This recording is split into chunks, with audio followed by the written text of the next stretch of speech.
This episode is sponsored by the Real Estate Foundation of BC. REF BC is a philanthropic organization that supports sustainable, equitable, and socially just relationships with land and water. Learn more about the Foundation's grants and initiatives at refbc.com. We're back with another episode of the Bigger Than Me podcast. Here is your host, Aaron Pete. Elders are individuals we can learn from in Indigenous culture, and I've had the privilege of speaking with a few individuals who speak with a genuine sense of peace in their hearts. I have the privilege of speaking with an individual today who has deep understandings of the lessons of Indigenous culture, lessons on finding peace, and lessons on sharing your gift with the world. My guest today is renowned artist Roy Henry Vickers. Mr. Vickers, what a privilege it is to be with you today. I'm wondering if you could introduce yourself for people who might not be acquainted. I certainly can, yes. In the traditions of our ancestors, my name is Roy Henry Vickers.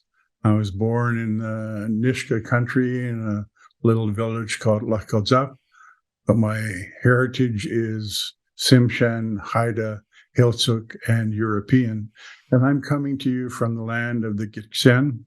Xien is the ancient name for the Skeena River, and the Gitxien are all of the people who live on the Skeena River, as I do today.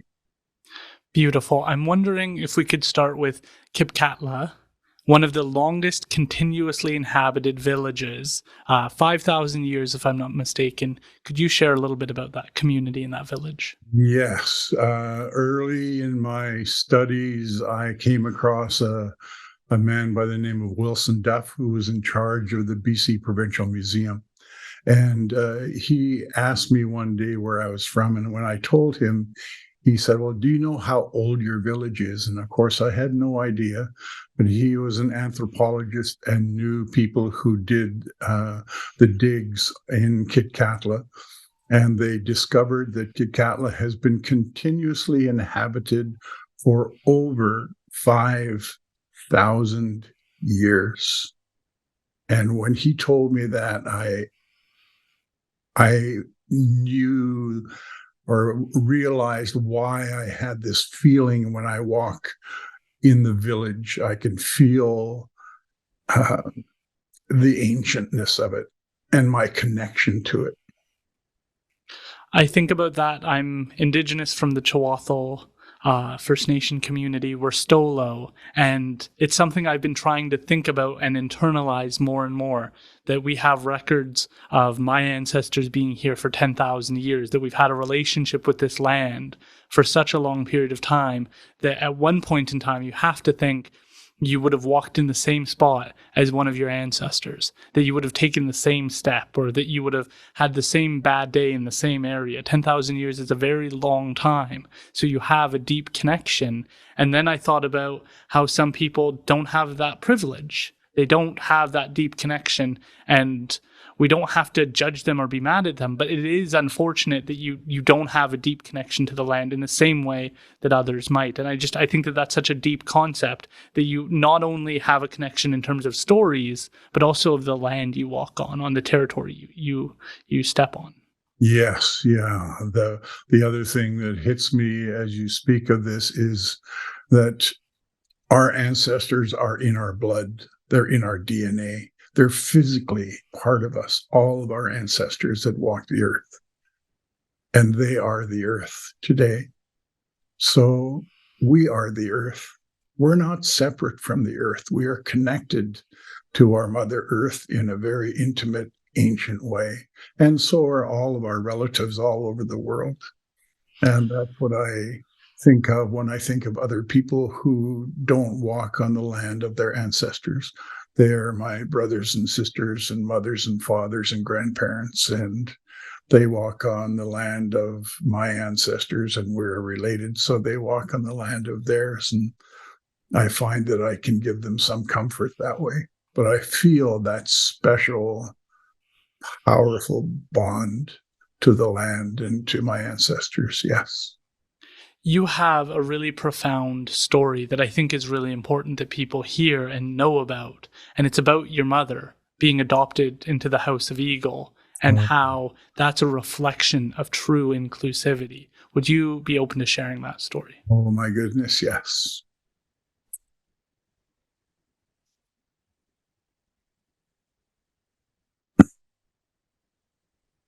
Growing up, I didn't realize my mother was white from Europe. She was my mother. And I didn't know my dad was Indian from Kitkatla. He was my dad. And I never saw a difference between them. And neither did anyone in my village. And it was so powerful that when Mom began teaching school there, they didn't ask her to run for chief counselor. The chiefs and elders went to her and said, Grace, we need you to be our chief counselor. You are the one with the knowledge to help us in this village. And so she was appointed the chief of the council in the village. And I didn't realize what that meant or how powerful that was. But Kitkatla was the first village in the entire country of Canada to appoint someone whose ancestors were not from the village to chief of a council. So that was very special. And I have had that spirit of inclusivity with all people as I've grown up and walked on the land of my ancestors. And she was accepted and brought into the House of Eagle despite this history of Indian residential schools, with the knowledge that that had happened and that these atrocities had taken place, but that this individual was good. That we can, in fact, separate the wheat from the chaff, the problems with the good people, and have an understanding that there are well-intentioned people, that there is a difference between the two. And they did this to be generous, to support her in her success, if I'm not mistaken. That's absolutely correct. Yes. It was a powerful move, and it shows the ancient way our people have of knowing that people belong in the village when they live there. They're there. They belong there. Why? Well, because they're there. And they always watch. The leaders are always watching people, and they see the leadership qualities in people. And when they do, and they adopt people into their family, it's done for a reason. And that is to make the family and the community stronger. And so that's what they did with Grace Isabella Vickers, whose ancestors I thought were English, but they're mostly Irish on the British Isles side, but also from the Iberian Peninsula, from Spain, from Germany, and from Northern Asia. So she has connections all over Europe, and so do I. One day I'd like to go there and see those places where I'm connected to. There's a lot of wisdom that it sounds like both your parents shared with you. The one that stands out to me from your mother was, to whom much is given, much is required. You are responsible for your knowledge. Yes, that was something that she always said to me. And as I grew up, I'm the eldest of 6 children, so I always had this responsibility for my younger siblings. And sometimes I resented it. And I had this way of getting away from the commotion around me by picking up a pencil and paper and drawing. And as I did that and enjoyed creating images, what I realized was people were helping me and people were encouraging me, especially my mother. And as I grew and achieved different goals and kudos, she would always say, "Oh, that's wonderful, son." But to whom much is given, much is required. And you are responsible for the knowledge you carry. And I see that as a teacher. And when we look to the 4 directions, the first direction is where the sun rises, the east. It's the direction of the teacher. And so my life has been the life of a teacher, a healer, a visionary, and a leader. May I ask you to describe those 4 directions? You did such an eloquent job when you were at the Dalai Lama Center. I'm wondering if you could share that once again. Yes, it's a centering exercise that I always use, and it's found around the world by in indigenous cultures. We look to the east, the way of the teacher. We think of the face of the child, and we hear the bell, the instrument of the teacher. When I think of the teachers that I have and the teacher that I am, I ask that my eyes and my ears and my heart be open to the knowledge that is available to me right now, this day, as I walk through this world. As a teacher, I look to the south, the way of the healer. I think of the earth as the element. Fire is the element of the teacher, and yellow is the color. Earth is the element of the healer. Our Mother Earth, the color is red. I think of ochre, one of the pigments that's used by our people. And I think of the teacher helping me to see those areas of my life that need healing. We all go through trauma in our lives, and sometimes parts of us run away. And recovery is recovering those parts of myself and bringing them back to me to make me whole, to be the healer I'm meant to be. As a teacher and a healer, I look to the west where the sun goes down. And as I sit here with my eyes closed, I realize I can see in the darkness. I have vision. We all have this vision. I'm a visionary. And I ask that this vision be made clear by my healing and my education. As a teacher and a healer and a visionary, I look to the north, the way of the warrior, the way of the leader. And I lean heavily on the warrior mode, and that's not an angry warrior, but a warrior looking to fight for justice, for truth. And I ask that my heart and my mind be centered in the strength and the truth and the beauty of who I am, all of my ancestors helping me. Teacher, healer, visionary, and leader. We all are. And so I am. And so that's why I'm here speaking with you, Aaron, and I feel it a privilege. The feeling is mutual. I couldn't believe how profound that was during your speech. I'd also like to talk about your father, because I think one of the lessons, again, if I'm not mistaken, was this ability to look twice at something, to double check, to review. You have stories of thinking you heard gunshots, but recognizing that it was actually killer whales jumping into the water. And I think that that's beautiful, because we're in a time right now where it seems like everything moves so quickly. We're so quick to judge. We're so quick to assume. We're so quick to decide that this is what's true. And this is a great lesson on pausing and taking time and thinking things through, but also the humor of kind of jumping too quickly to conclusions. Yes. Yeah, that was actually my father's father, Henry Vickers, who I'm named after. I'm named after my father's oldest brother, Roy, who had an incredible positive attitude, and he was crippled. He was, half of his body didn't work, but he could row a boat. He could fix things. He could do things. And he was always with my grandfather when we were out on the boat together. But this one day that I recall so clearly, we were in a rowboat and we were towing logs down the inlet towards the village. And I could hear church bells off in the distance, and I kind of smiled. And my grandpa said, "Oh, what is it? What are you smiling about?" And I said, "Oh, well, I don't have to be in that church today."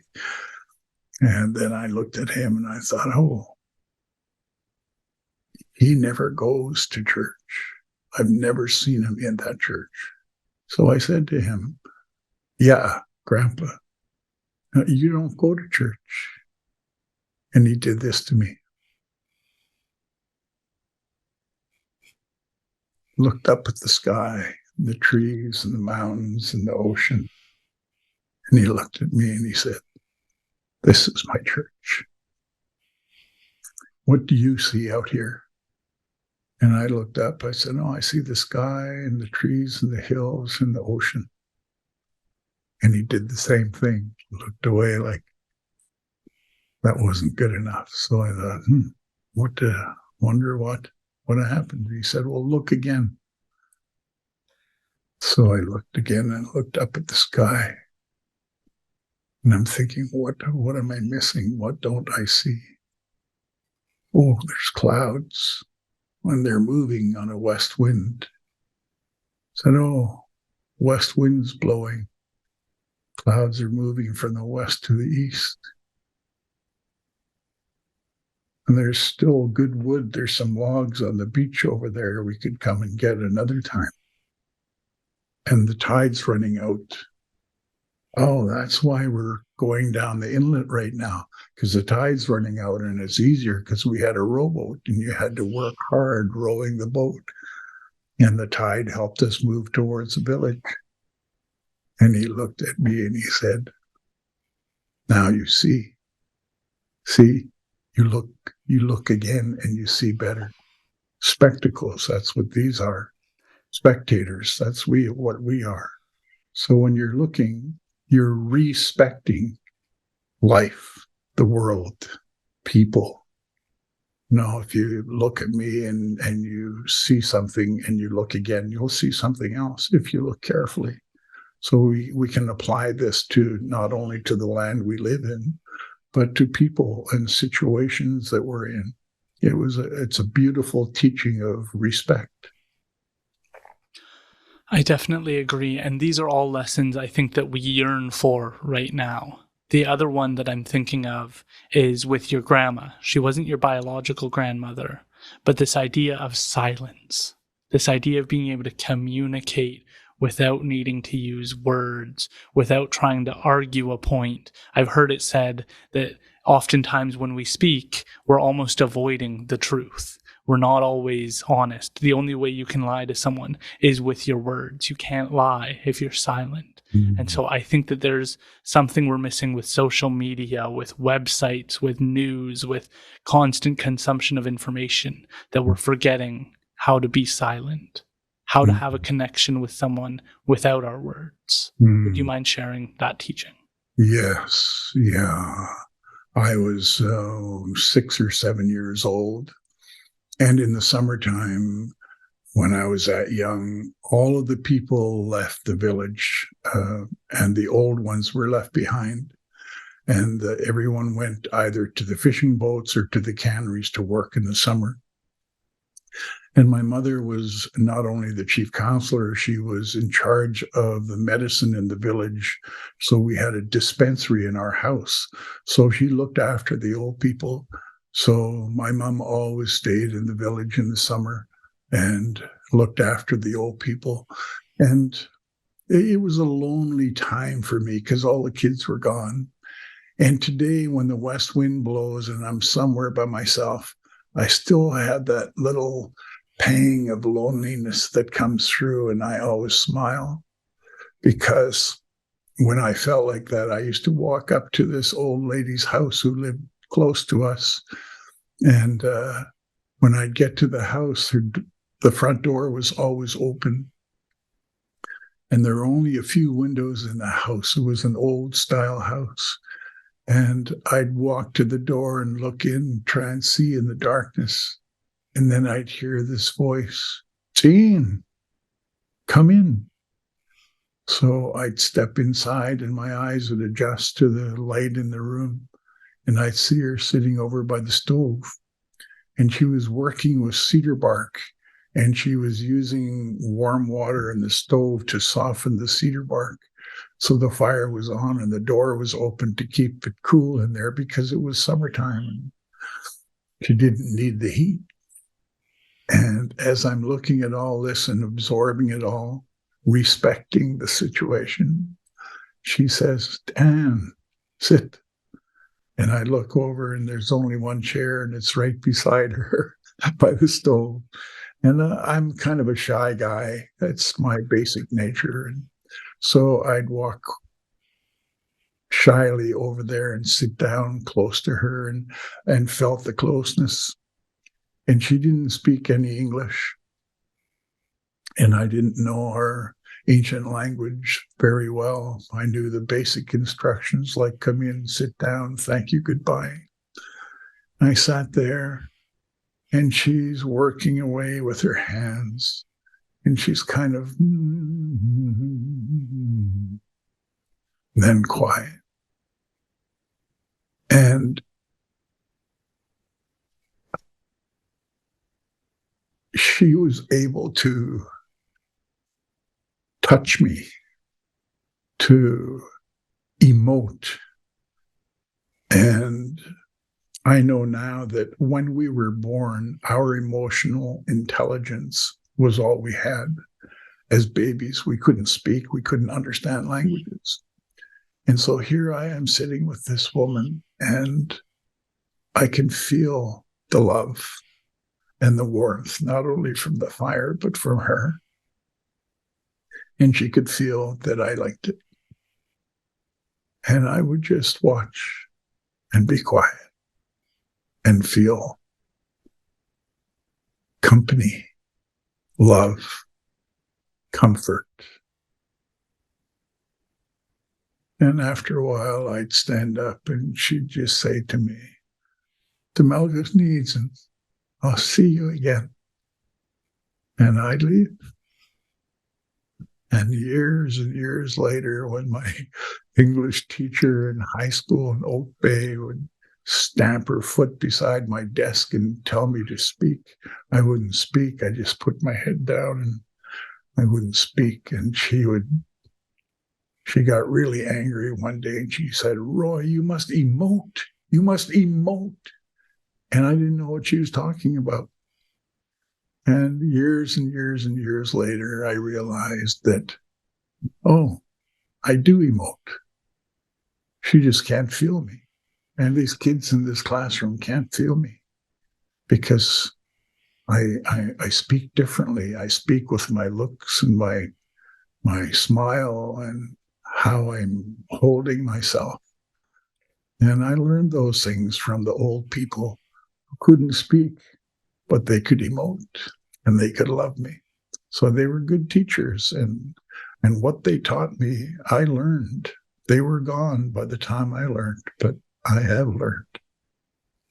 It seems like so often people have something to say, but we don't have the space to hear them, to understand them.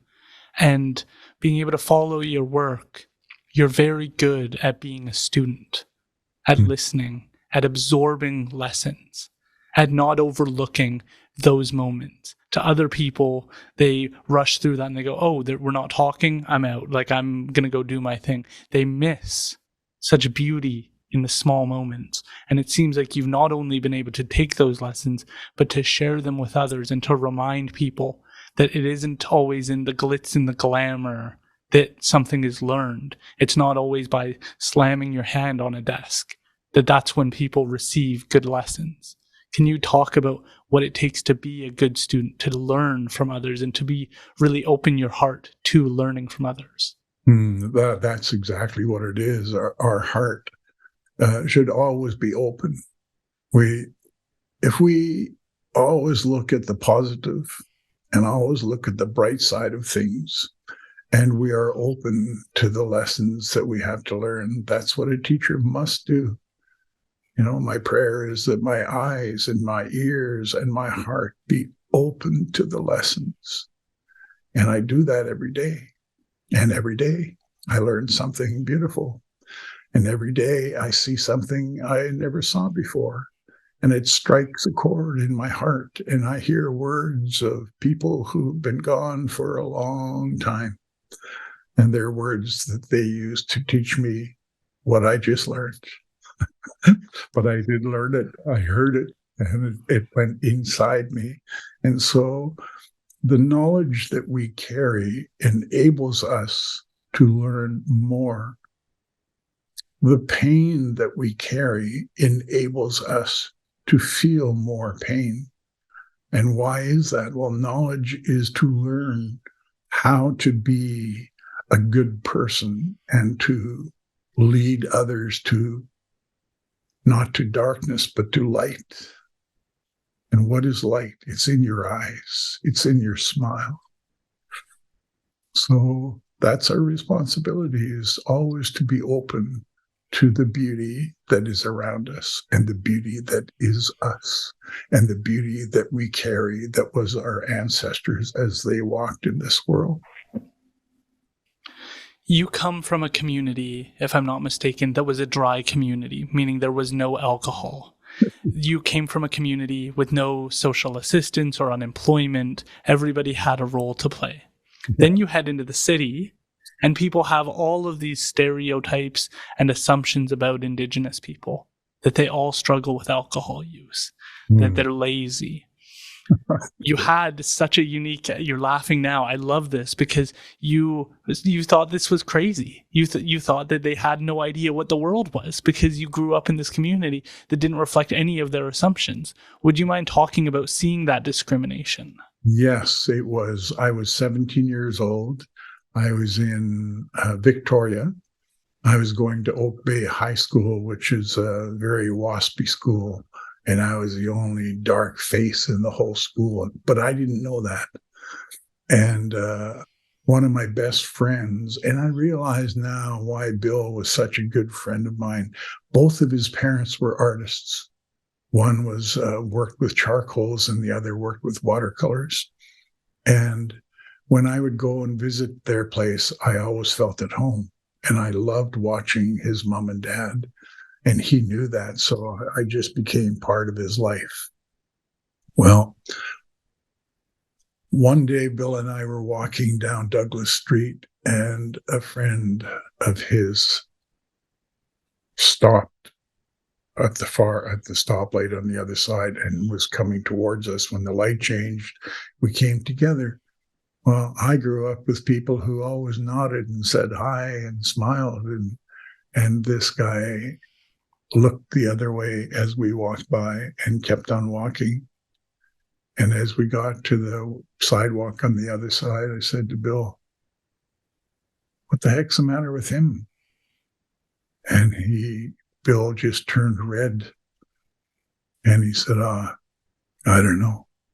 I said, "Yes, you do, Bill. How come you're embarrassed? You're a redskin just like me." And he smiled and laughed. And he said, "Well, actually, that's what it's about. Yeah, he doesn't like Indians." And boom, it was like somebody just slapped me in the face. I didn't understand what that meant. And I grew up in this place where people weren't like that. They just did not discriminate because of the color of your skin or if you couldn't speak their language. And I said to Bill, because I didn't understand, and he was a friend of Bill's, and I thought, well, he would be a friend of mine, but he wasn't. I said, "Do me a favor. Could you ask him why he doesn't like Indians?" "Yeah, okay." So time went by, and one day we're out at his place. I was there for the weekend, and he said, "Oh, yeah, so-and-so that doesn't like Indians." I asked him, and he said, "Well, they're all drunks." And I laughed. I laughed. And he looked at me kind of shocked and said, "Well, why do you laugh? It's really not funny." I said, "Oh, well, I'm laughing because it's really funny. I grew up in the village, and when you get off a boat and you go up the dock, there's a big sign. Liquor is not allowed in this village. It's against the bylaws of the council." So I never knew what a drunk was until I was a teenager, and we moved away from the village to a place called Heiltsuk. I said, "What else?" And he said, He thinks that all the Indians are lazy and they live on welfare. And I laughed again. And Bill was just wondering, why is it so funny? So, Bill, I grew up in a village that's really, really, really old, 5,000 years old, before there was any money or cars or any people from Europe coming here. People lived successfully there. They were rich, wealthy in knowledge and food. So they never needed money. And nobody could be lazy. You had to work to eat. You had to hunt.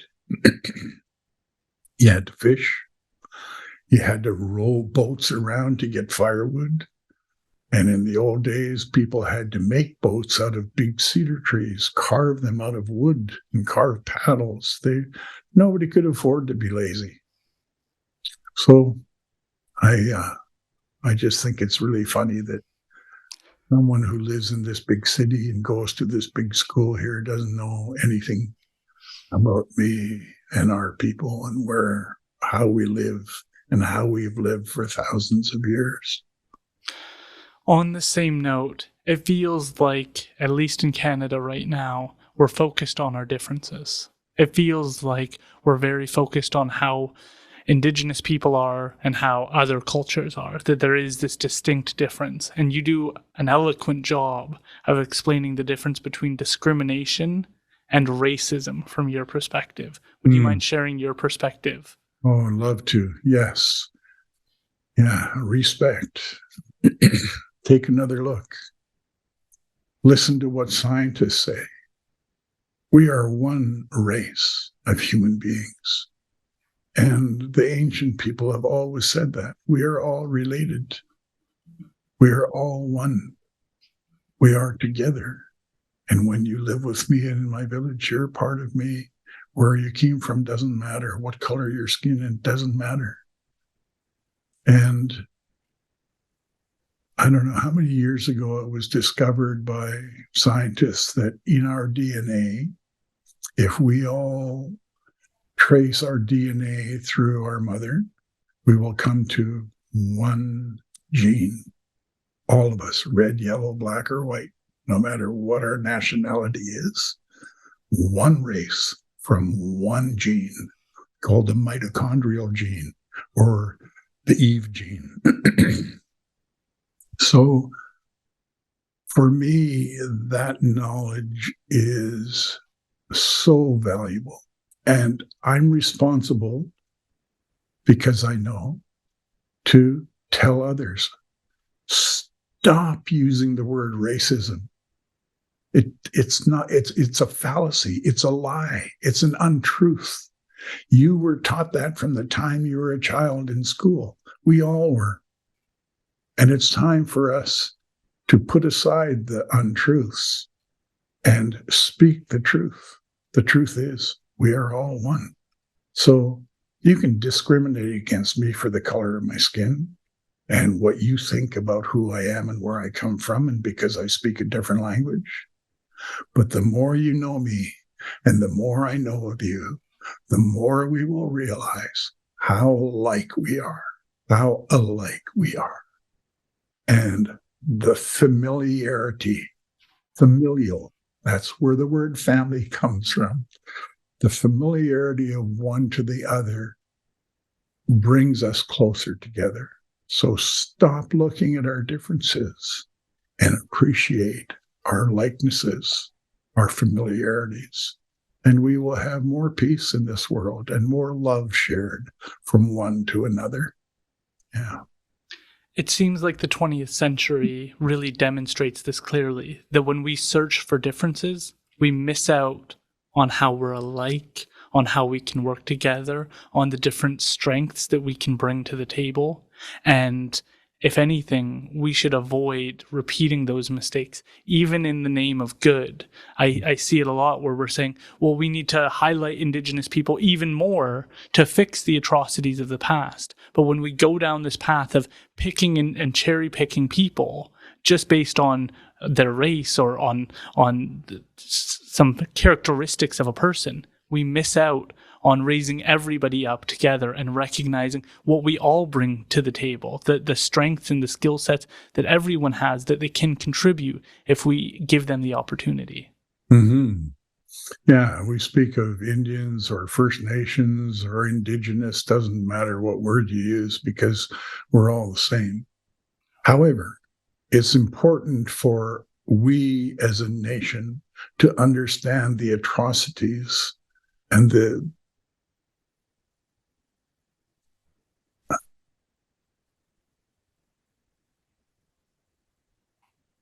genocide that Indigenous people have lived with for generations since Canada became a nation.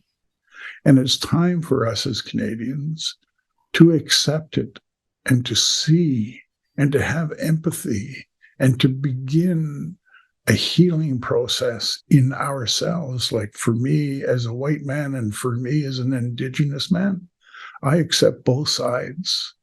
And that's the way we must be to see a change in I'd like to see reservations gone, because we are separated, and it's helped us maintain our culture. But now we can continue to maintain our culture in our ancient ways because we live on the land of our ancestors.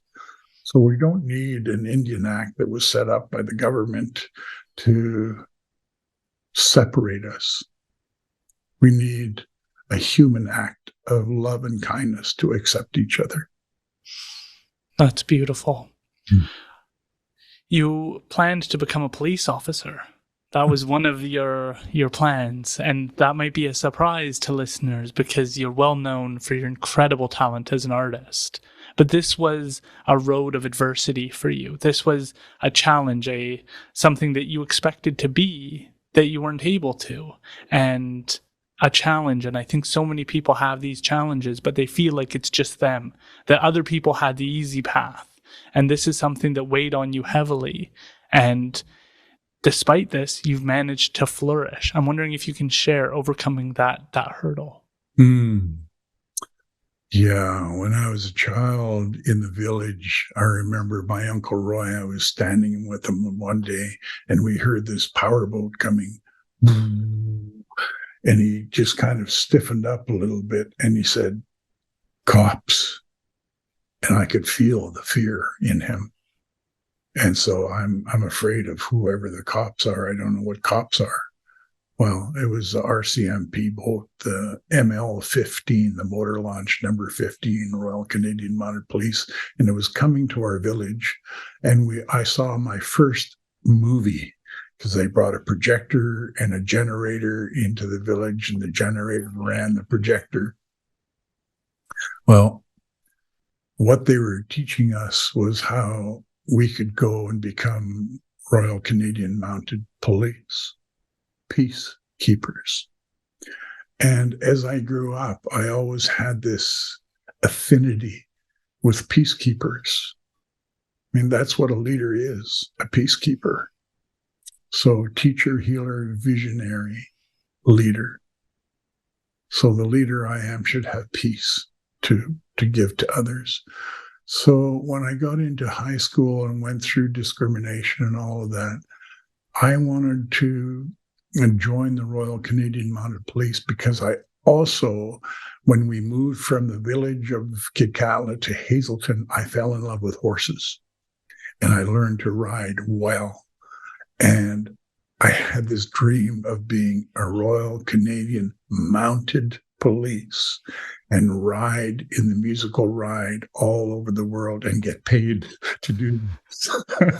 So I thought, not only am I going to be a peacekeeper, but I'm going to be able to ride horses and I'll be a good rider because I love horses and horses love me. Well, out of high school, my art teacher realized what I wanted to do, and he said, "So you're going to apply to the RCMP?" I said, "Oh, I've already applied. I'm going for my medical." "Well, tell me how it goes." And so I went for my medical, and I thought, I'm going to ace this. I'm in good shape. It's just, I'm young. This is great. So I went through my whole medical, and I was doing really well. And I went in, they checked my eyes. They were really good. And then they did this test with round circles with little colored dots in them. And you have to pick out the numbers that are different colored dots in the round circle of dots. I couldn't see numbers. I couldn't see any numbers. And the eye doctor said, you are colorblind. And I am? Well, how can you tell I am? Well, you can't see the numbers. Let's do a test. And he had different colors of lenses, and he put them in front of my eyes. And it's kind of funny, but there were rose-colored, rose-tinted lenses. And when I looked through these rose-tinted lenses, I could see the number. And I said, oh, 16, I can see it. And he said, oh, good. I want you to tell me something. I've never been able to do this with anyone. I'm going to take the lens away, and I want you to tell me what happens. And he took the lens away, and the 16 disappeared. Took about 2 seconds for it to disappear. And I said, well, it just slowly went away, and now I can't see it. I know it's there, but I cannot see it. And he said, that's good. Your memory was hanging on to what you saw, and your eyes couldn't see it anymore. So finally your brain said, well, it's not there. And so I cried all the way home. I walked back to our house in Oak Bay from downtown Victoria because I didn't want to ride on a bus with tears running down my face. And I went to my art teacher and I said, Mr. West, I'm colorblind. Oh, for goodness sake, no wonder. And I looked at him and I said, what? And he said, well, the bold colors you always use, those are the colors you see. I wondered why you use such strong colors. Well, you don't see all the colors that I can see, so you just paint what you can see. I went, oh, yeah, but I didn't realize that that's what I was doing. And he said, well, we are all unique. Every human being is unique. Know who you are and express yourself from that place that only you can. So what are you going to do now? Well, I'm going to be an artist. He laughed and he said, well, you'll be a good one. You're already a good artist. Study. Learn whatever you want to learn. Don't go to university and study art. Please don't do that. And I kind of looked at him surprised. I said, why would you say that? That's what you did. And he said, yes. And look at me. I'm not an artist. I'm an art teacher. I said, well, you're a good art teacher, and I'm glad you are. And he said, well, if you come from this place of uniqueness and you express yourself from this place, then you will do something nobody else can do. And I thought right away, I am going to study the art of my ancestors, and I'll have to go to museums to find it because it's not in art galleries. It's not in books. There wasn't a book. Nobody knew what a Tsimshian was. I had to study from beautiful people in the BC Provincial Museum, which is now the Royal BC Museum. And it was there that I met Wilson Duff, who taught me so much about the village that I come from. And that's how my knowledge of who I am and where I come from is so unique, just like my art teacher said. And I've always come from that place. And I promised myself when I first realized I'm going to support myself with my artwork, that I would only work when I felt that inspiration that gives me goosebumps in the hair on the back of my neck, in my heart. beats, and I just have to do this. And that's the way I've been as an artist my whole life. Every piece that I've worked on was precious, and it was a story about something that happened, and I still do it. And I'm still learning, and I will learn until I'm done with this life. You were the one who taught me that inspiration actually means breath of God coming to you. And I think that that's so beautiful. We're in a time right now where depression rates are incredibly high. Everybody seems to be struggling with some form of anxiety. It seems like we're not at peace. You know what this is like, and you share your story of addiction and recovery and growing from the experience. I'm wondering if you'd be open to sharing any information about that. Yeah, so a number of things. I've grown up with people who suffered massive trauma and never spoke to me about it. However, I carried it because they carried it. My father passed it on to me. His mother passed it on to him. My uncles and aunts all passed it on to me. And we all walk around with this incredible pain. And what happens when this trauma is not resolved is we get lost, and we're lonely, and we're afraid, and we're angry, and we don't know what we're angry about. And we've grown up with anger from people who never told us. I asked all of my uncles and aunts and my grandmother what happened in residential school. Not one of them ever told me. So I grew up with this, on one hand, this incredible growth as an artist, and on this other hand, this incredible pain as a person. And I remember creating this image of Christ, and half black and half red. And I took it to this Christian bookstore, and I thought they would love it. And they didn't like it at all. And they didn't like it because it was pagan, because an Indian artist created this. And how can you do this? And I was devastated. And so these things happened continuously as I grew.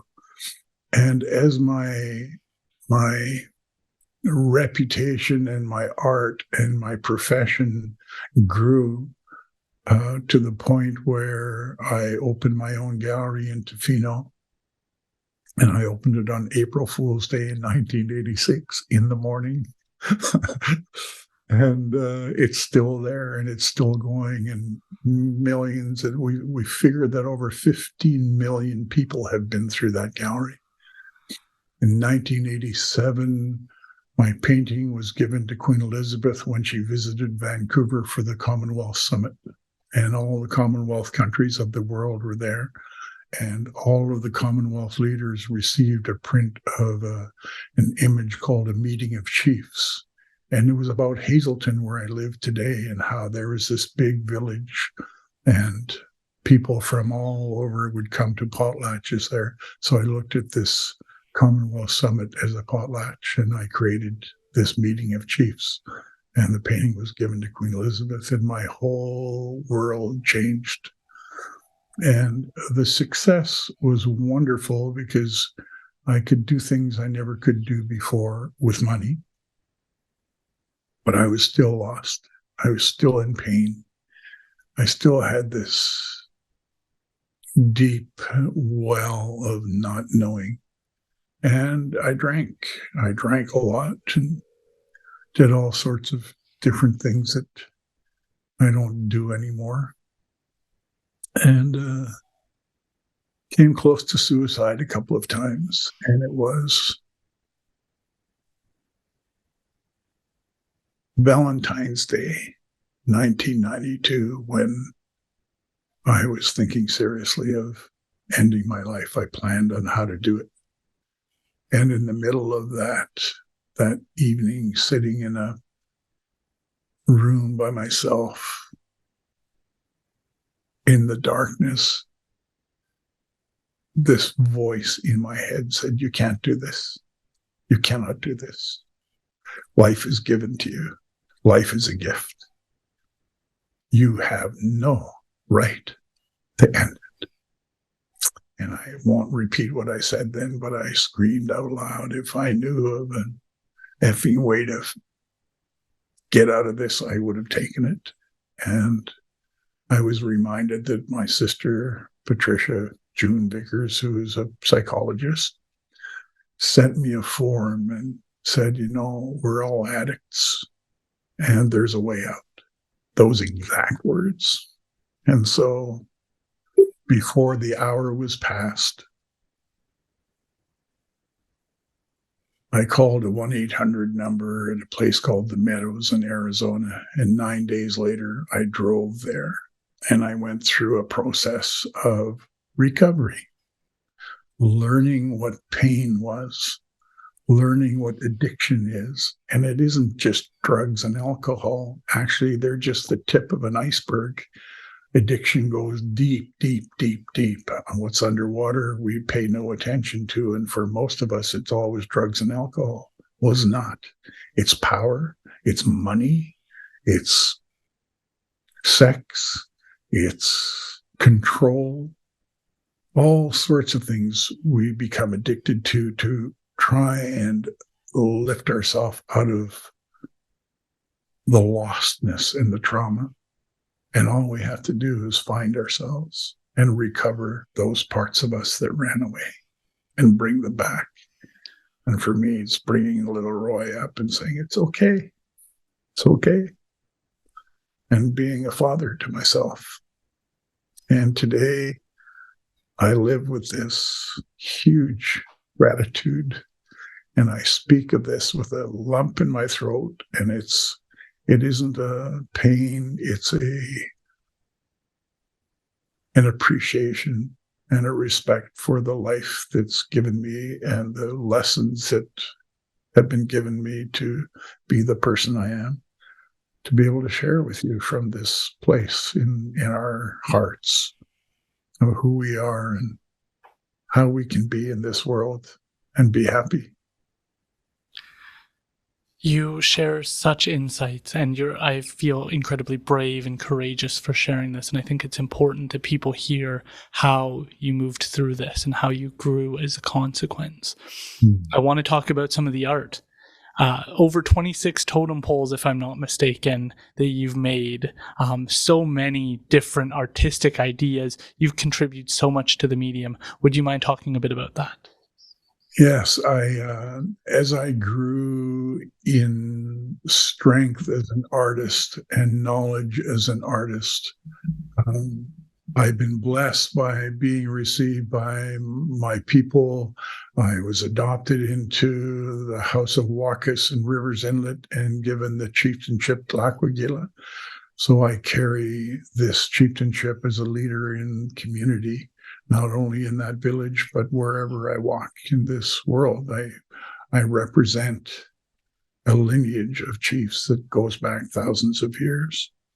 And that knowledge has enabled me to be two different kinds of artists. The last totem that I created wasn't to be sold to anyone. It was put up in the village of Oakino in Rivers Inlet. And it was to replace a totem that was taken from our family in that village. And it stands there today as a token of regeneration, of repatriation, of revitalization, of coming back to ourselves and to creating images that are part of our ancientness. And so part of my art is done not for sale, but for community. And then this other part of my art, and I always think of Mr. West when I think of this, I created, my first exhibition was in Victoria in the old Emily Carr building, and she was one of my heroes. And I think Mr. West was there, and he was looking at this piece of a canoe in the rain, and people were in the distance digging clams on the beach. And that's what it was called, digging clams. And he stood there looking at it, and he said, "What whatever possessed you to, there's a stroke of genius. You have this huge canoe right in the front of the scene, like it takes up half the scene.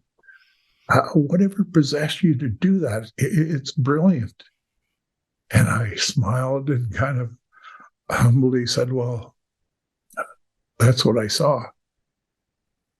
That's what you saw. Like, what do you mean? Well, I was just a little boy and my people were digging clams and it was raining. Mostly in the wintertime, it rains. Tsimshian means in the rain. And my responsibility was to look after the boat because you dig clams when the tide's way out. Well, the tide comes in and it covers the ground and they dig up until you can't find clams anymore. And my responsibility was to stay with the boat and keep pulling it in and keep pulling it in. So the boat was always right in front of me. And that's what I saw when I was looking at the people digging clams. And it says, there again, you see, uniqueness. You create from that place of uniqueness. And I'm looking at it as your art teacher, and I think it's a stroke of genius. So it's like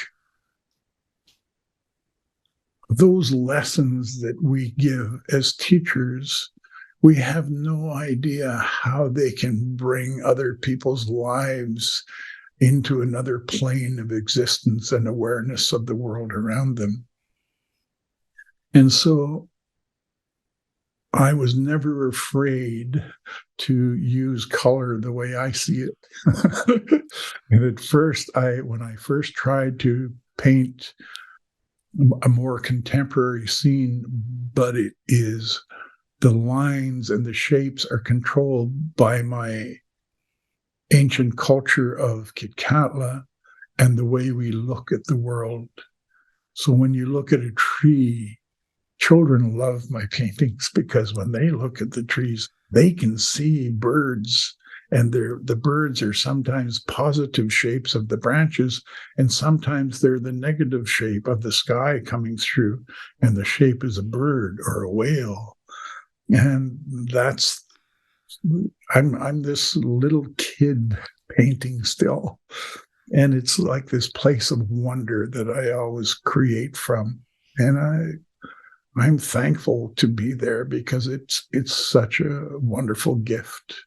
And when you come from that place of inspiration, you are creating something that is divine. You are creating something that's bigger than you and all of your teachers and all of your ancestors, because it's bigger than all of us. It comes from this place of infinity.